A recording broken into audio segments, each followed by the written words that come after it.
Now, in the remote reaches of Arunachal Pradesh bordering Tibet, proof of China's intrusion into Indian territory has come. A bulldozer left behind by a Chinese construction crew when they were challenged by an Indian border patrol on the 28th of December last year. And these pictures on your screens are proof of what the Chinese left. This is exclusive to WION. Recall that WION was the first channel and Gravitas the first show to report earlier this week on the incident involving the Chinese construction crew being challenged by an Indian patrol in Arunachal Pradesh. The pictures give viewers and all of you an idea of how remote this location is, high in the mountains of Upper Siang district. So what were the Chinese doing here? They were attempting to lay a road across the line of actual control in the Tuting area. Across is Tibet, as you can see in the map, where less than 5 years ago, China completed work on a 117-kilometer long highway linking 4 counties. And these are the 4 counties that China sought to link through that highway: Ningchi, Baizen, Doksong and Medog. The last borders Upper Siang in Arunachal Pradesh. Now, China says that this highway will give it access to these remote Tibetan communities 9 months a year and ensure their well-being, which is fine. But look at what this highway cost them to build: $155 million. Why would anyone spend this kind of money in an area so remote with so little economic activity? It's curious why the Chinese would spend this kind of money. And there's virtually no economic activity in this region. The implication is that the highway is more of strategic significance to the Chinese. And this is something that India needs to watch out for, because Upper Siang is now vulnerable to Chinese intrusions, as we've just seen on the 28th of December. This was probably one of the reasons why the Indian Air Force made operational an advanced landing ground in Tuting in December 2016. India saw this coming. The landing ground is about 30 kilometers from the line of actual control. What does it do? It facilitates monitoring of the border, including movement of Chinese military convoys. It also gathers intelligence, and in the event of Chinese intrusions, it can be used to rush troops and equipment. So very, very important for the Indian side. But India needs to do this all along the line of actual control. One region is not enough, because China's infrastructure development in Tibet is pretty much complete. Look at what they have. China has, over the last 20 years, laid more than 3,100 kilometers of highway, and this runs all the way from Xinjiang to Tibet. Much of this highway runs along the line of actual control with India. Add to that 1,100 kilometers long Golmut to Lhasa railway line. Also in Tibet, there are 14 air bases spread all over Tibet, built by the Chinese over the last 2 decades, and a massive network of optical fiber communications. So in short, China has the ability to open up virtually any sector along the line of actual control with India. China's infrastructure development in Tibet serves another purpose. Under the instruction of President Xi Jinping, the People's Liberation Army is cutting its force strength to under 1 million men. There is a parallel effort underway to build its airborne forces, its air force and strategic rocket forces. The aim is to better serve China's expanding overseas interests. All officers and men should build their fighting spirit, fearing neither hardship nor death.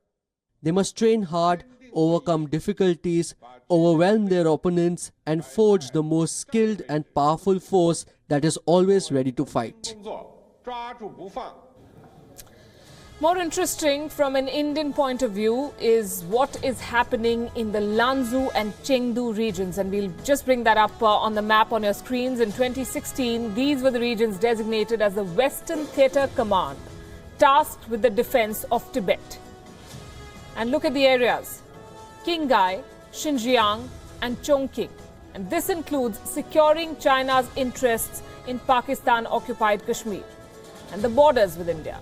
The force on the ground is backed up by at least 400 aircraft of all kinds, which makes for formidable numbers. So how does India respond to all that China is doing along the border? Our infrastructure development is lagging far behind, we have to say. Of the 73 roads prioritized for construction, only 30 have been completed so far.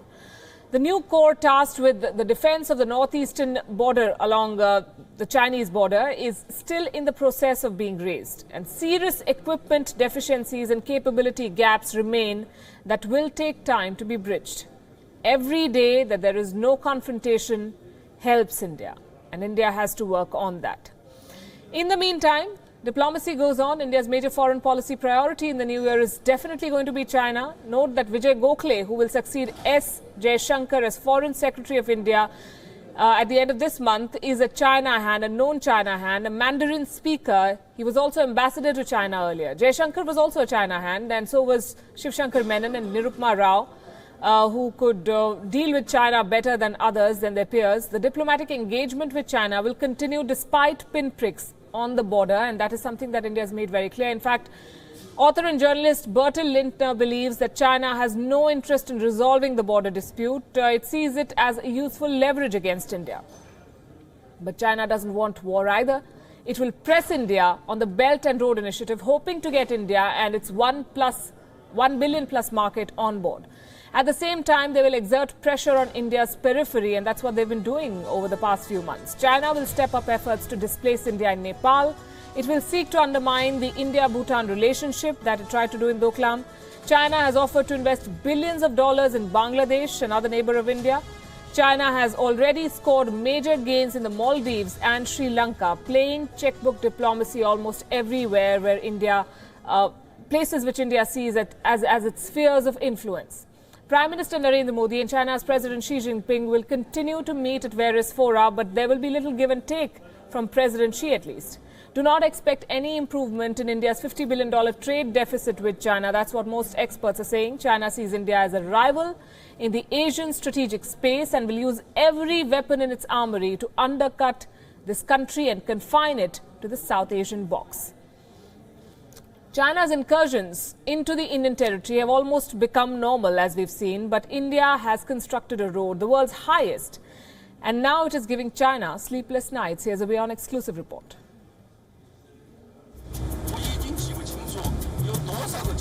China has not been able to digest the resistance India put up in Doklam. It is thus conspiring against India ever since the confrontation ended. Security and intel agencies say China has been involved in more than 40 incidents of incursion from Ladakh to Arunachal Pradesh. On December 28, Chinese soldiers crossed over to the Indian side in the Tuting area of Arunachal Pradesh. They were 1 kilometer deep into the Indian territory, and the Chinese were equipped with construction material. But stiff resistance from India ensured they had to retreat, and India is now better prepared to retaliate. Today, we tell you about a road India has constructed that is giving China sleepless nights. We'll take you on a journey from Demchok to Chushul. Demchok is about 1500 kilometers from Delhi, and China has its eyes set on the region. This journey wasn't easy for us. There was snow all around and not a sign of habitation. No one to help if needed. And then what we had feared happened. A little later, we arrived at the road that connects Demchok and Chushul. The Border Road Organization has constructed this 86-kilometer road. This is now the world's highest road. This road in Jammu and Kashmir's Ladakh now passes through Umlingla Top at a height of 19,300 feet. It wasn't easy to build a road here. It's too cold and the temperatures hover around minus 20 degrees even in summers. In winters, the temperatures dip as low as minus 40 degrees. Oxygen is in short supply. We arrived at this village in Chushul. The area had witnessed war between China and India in 1962. The people of this area resisted the Chinese back then, and even today they stonewall Chinese intrusion attempts. Still, these are some of the most backward areas when it comes to education or healthcare or cell phone connectivity. हाँ, जैसे अभी कुछ ही साल हुआ है mobile का सेवा आया हुआ है, लेकिन देखिए ये मोबाइल का सेवा अभी प्रॉपर नहीं है, क्योंकि इंटरनेट का तो नील है. But the new road connecting Demchok and Chushul gives hope that development will begin and the hardship people face will go away. With camera person Pavan Kumar and Manish Shukla in Chushul, Digvijay Singh Deo, WION. In this world, nothing is certain but death and taxes, as Benjamin Franklin famously said. Nobody likes them, most people don't understand them, and yet we must live with them. Now there's a new entrant to this mix. It's called cryptocurrency. Some say it's the future of money, others say it's a sham. What happens when cryptocurrency and tax come together? Even the government is confused. The question it faces is this: will GST be imposed on Bitcoin trading? And this question is tricky because the government does not consider Bitcoin legal tender in India. So if it's not legal, how do you tax it? And how much? Will merchants of Bitcoin, in fact, will traders of Bitcoin in India have to pay indirect taxes on their earnings now? Frankly, even the tax collectors do not know the answer to this question yet. Reports say that India's top Bitcoin exchanges are in a huddle.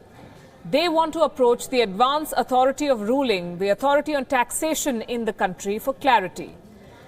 Bitcoin is also a subject of interest for India's income tax department. In December last year, that's last month, the country's top Bitcoin exchanges were searched by tax officials. The indirect tax department is reportedly exploring ways to bring Bitcoin under the goods and services tax. And here is the big number that the tax officials have their eye on.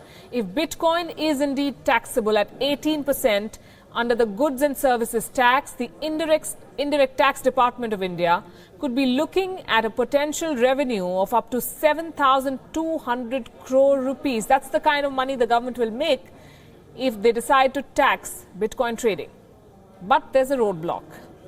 So far, Indian authorities have not been able to classify Bitcoin. Is it a good? Is it a service? Or is it another currency? They don't know. They've not been able to define it yet, so they cannot tax it. The complex nature of the Bitcoin has proved to be a hurdle for the tax authority, which is now being forced to give this cryptocurrency some serious thought. Why is this classification important? Because only after the authorities define Bitcoin and decide its category can they determine the tax rate. And I'll give you an example. If Bitcoin is a currency, if the government decides that Bitcoin is a currency, then people selling Bitcoin would not need to pay the goods and services tax. If it is a good, then a tax of 18% could be levied.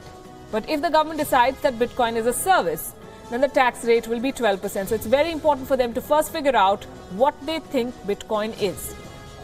And now we come to the second problem. There is no clarity if the goods and services tax will be applicable on the total revenue of a Bitcoin exchange or the margins they earn with each transaction, which basically means, in simple language, will they tax the full income or just the profit? So a decision on Bitcoin would also dictate the future business model for cryptocurrency traders in India. It's extremely complex and yet very simple. The government doesn't know what to do with this. This would still mean substantial earnings for the tax department of India, as the top 7 players in the Indian market reportedly make 40,000 crores in revenue through Bitcoin trading, with a 20% margin on every transaction. Now, despite the government's injunctions over the past few months, it is no secret that people in India are trading in Bitcoin, and in large numbers. There are at least 7 major exchanges that are operating in the country at the moment. But before we tell you how Bitcoins are traded, here is something that you must know. According to the Finance Ministry of India, Bitcoin is not legal tender in this country. So trade at your own risk. There is precious little in our penal code to punish defaulters. And here is what India's Finance Minister Arun Jaitley told Parliament just a few days back. Listen in. India and the Government of India have consistently maintained a position and have made it public repeatedly that this is not a lawful legal tender in India. And therefore that protection is not available. It is operating online. That's a separate matter. There have been expert groups which have been set up how to deal with this situation, whose report is now awaited. But this is not a legal tender, and this is the clear position which has been set out even recently, as late as the 29th of December by the Government of India in its press release. So from 2013 to 2017, this has consistently been the position of both the central bank and the government. The Reserve Bank of India has not recognized any form of virtual currency, which means that Bitcoin trade in this country is not regulated. So I repeat, trade at your own risk. There are very few countries, in fact, which accept Bitcoin as a legal payment system. The US, Japan, Israel are some of them, also Saudi Arabia and China. In India, though, the Income Tax Department is keeping a close eye on Bitcoin trade because they see potential earnings there. This is no financial advice, but some reports claim that the Income Tax Department could tax earnings from the sale of Bitcoin by imposing the capital gains tax. And now that we have all these warnings out of your way, Here is how India is trading in Bitcoin. Here is what you need to do if you decide to put your money in it. And this is how you can go about it. Bitcoin can be purchased online through several exchanges. I've said there are 7 big ones in India. Remember, this is a virtual currency, so a good amount of the money that is being invested in Bitcoin is through digital wallets, which exist in the form of an application on your smartphone. All you have to go is open your phone and look for it. These apps connect with your bank account through your credit card or internet banking. And buying Bitcoin is just like topping up any digital wallet, so it's easy. Those who sign up to trade in Bitcoin could be asked to submit their documents with personal details like passport or your Aadhaar card for verification purposes. And as of now, Bitcoin ATMs, which have become a standard in the developed world, are yet to see the light of day in India. So you have to follow the procedure I just told you about. Now, since we've told you to invest or how to invest, it's also our duty to tell you what the pitfalls are. At the risk of sounding repetitive, Bitcoin is not legal tender in India. The proposal to formalize or legalize it is in a limbo. Last month, in fact, the government issued a word of caution against Bitcoin trade in the country, saying that there is a real and heightened risk of an investment bubble in virtual currencies in India. In a notification on December 29, the Finance Ministry warned consumers, asking them to be extremely cautious when dealing with cryptocurrency. Now the question, will you face legal action if you buy or sell Bitcoin? That's highly unlikely. There is a loophole in the law. Bitcoin may not be legal tender, which basically means, what does it mean when something is a legal tender? It means that you cannot buy gold or shares using that item. But that does not stop people like you and me from accepting Bitcoin as payment for transactions. No regulation means that Bitcoin trade can happen freely on the internet or in person. But like we told you before, the government is closely scrutinizing the profits Bitcoin exchanges make. The Income Tax Department reportedly has sent out notices to about 5 lakh investors across the country who have gained profits from selling Bitcoin in recent times. The Indian government has also constituted a committee asking it to suggest a framework to regulate these virtual currencies. And if you, like me, are wondering how many Indians trade in Bitcoin, I'm afraid I don't have the answer. I doubt the government does. No regulation, remember? But what we do know at this point is that the market is heating up. So if you're thinking about joining the Bitcoin bandwagon anytime soon, you might experience some delays. This is because the Bitcoin exchanges in India are having difficulties in keeping up with fresh registrations on their platforms. Reports say that there is a massive backlog of users, and the wait time to get on a cryptocurrency platform and trade has now gone up to 20 days. The backlog is mainly due to delays in verification of Know Your Customer or KYC documents. That's taking time, so it'll take you up to 20 days to register and then go on to trade.